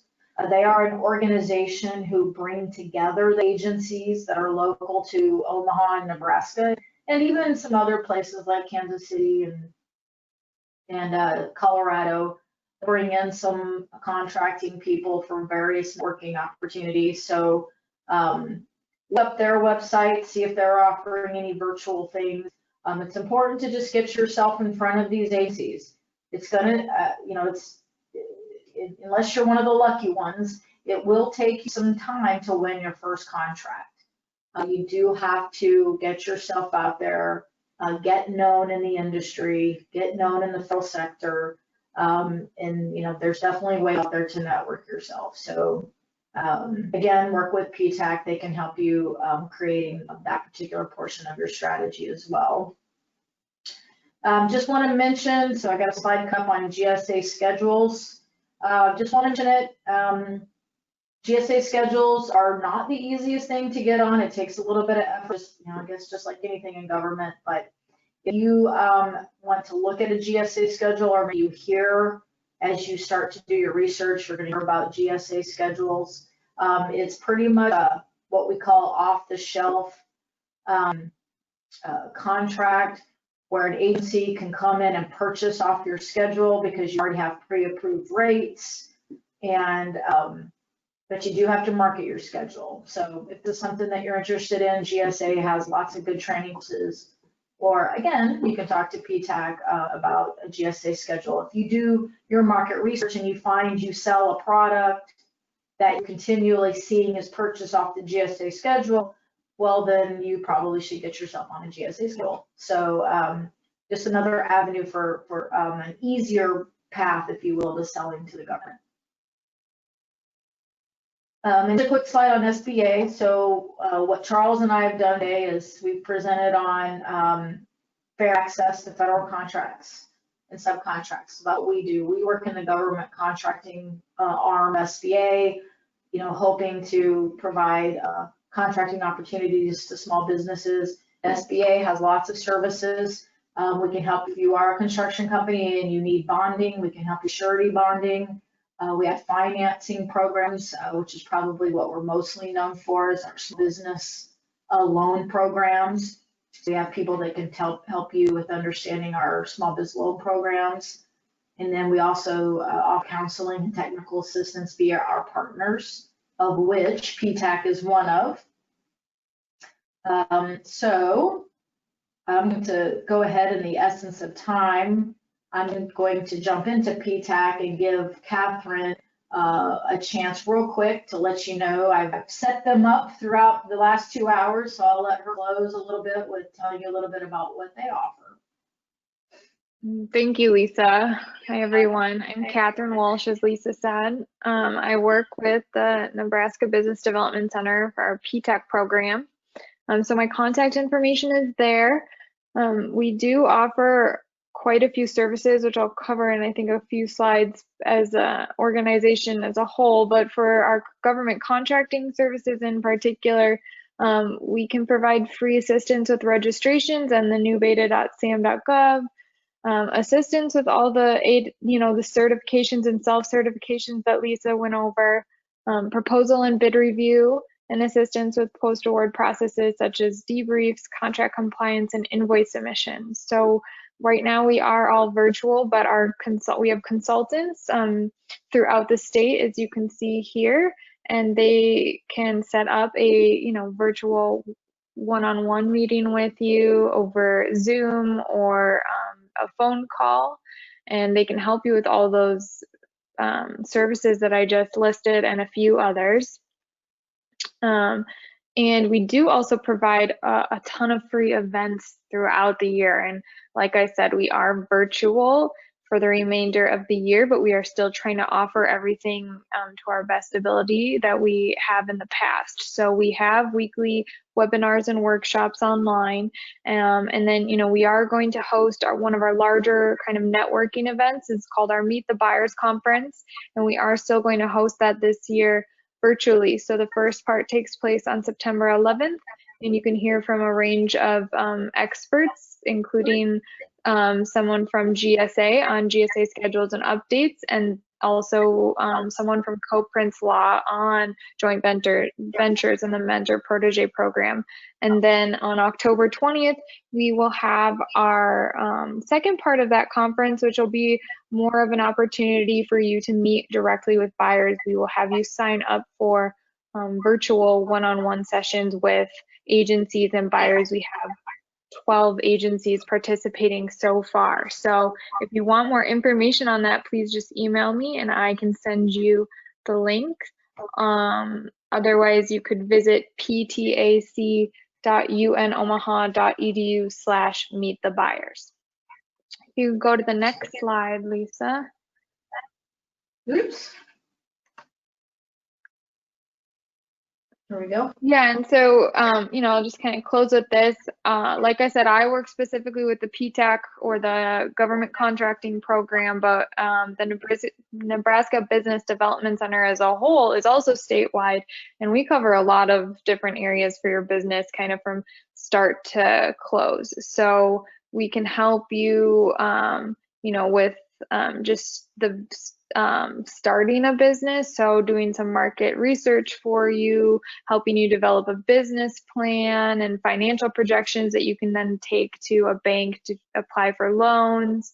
We also help with grant writing and grant processes, and then we can also help you kind of if you're at the end of a business, exit planning and business valuations. So if you would like more information on any of those services, also just email me and I will get you in touch with the right person.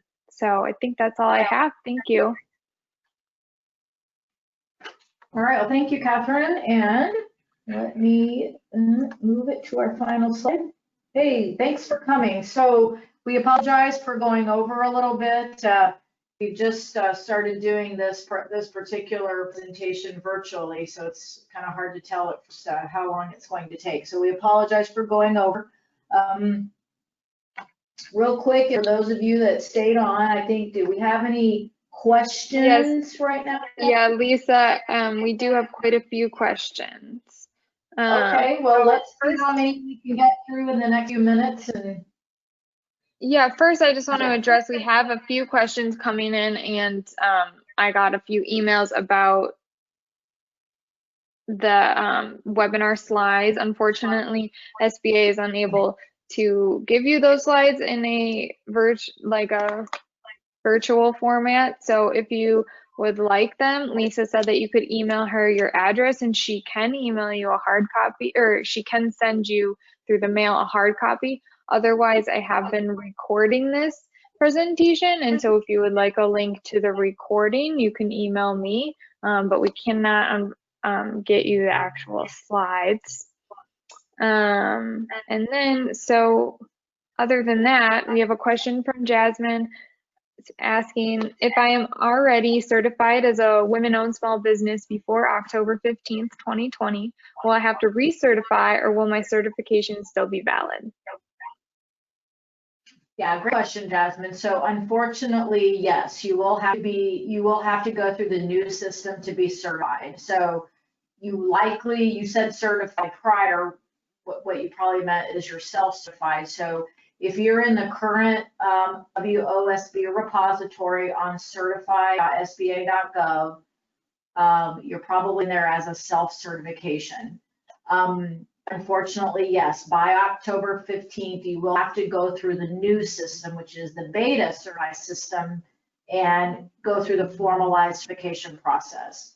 However, what I will say is what the WOSB office is doing is recommending that if nothing has changed in your business, you can download out all of your documentation out of the self-certification system and utilize that to upload in the new certification system. So I guess good news is you don't have to recreate everything, but unfortunately you will have to upload it into the new system, and you will have to link your DUNS number and your business in the new system. So yeah, you will have to go through the new system to certify by October 15th. Great. But okay, great. Sorry, Catherine, I just want to add real quick, you can do that now. So the new certification system is open. So your self-certification will still apply. You bid on something now, but you could go ahead and start that other process so that you're in there by the 15th of October. Okay, thank you. I have another question. What are the top 5 things federal agencies acquire? Charles, are you on? Do you want to take that one? Okay, I am. Can you say that one more time, please? What are the top 5 things that federal agencies acquire? Well, the thing is we don't have a list of the top things. but they're the federal government. So the federal government purchases almost anything that you can think of. It's just trying to find what agencies produce what you sell, but to ask what are the 5 things that the Department of Transportation, the top 5 things the Department of Transportation buys, that's a little hard to do. Yeah, and just to Yes. add on to that, you know, you can do some research on some of the websites we talked about to see where purchasing is occurring. But as Charles said, you know, whatever industry you're in, likely they purchase. The government buys everything. So don't, we don't want anyone to take the approach, well, I can sell anything, I just want to know what they buy. That's not a business strategy, to be quite frank. You need to know, you know, be an expert or know what your industry is, and then go out and find the agencies that are purchasing in that industry. Okay, that is all we had for questions. Quite a few of them were about the slides, so I think we've covered them all. Okay, well, again, we appreciate everyone's time, and again, start going over, and reminder, check out PTAC's event site for the other events that we're doing on these various topics. Yes, the Thank you. All Small Focus is next Friday already, so we're already at the end of August. I can't believe it. And then Yeah. if you would like a copy or a link to the recording of this webinar, please send me an email. All right, well, thank you, everyone. Thank you.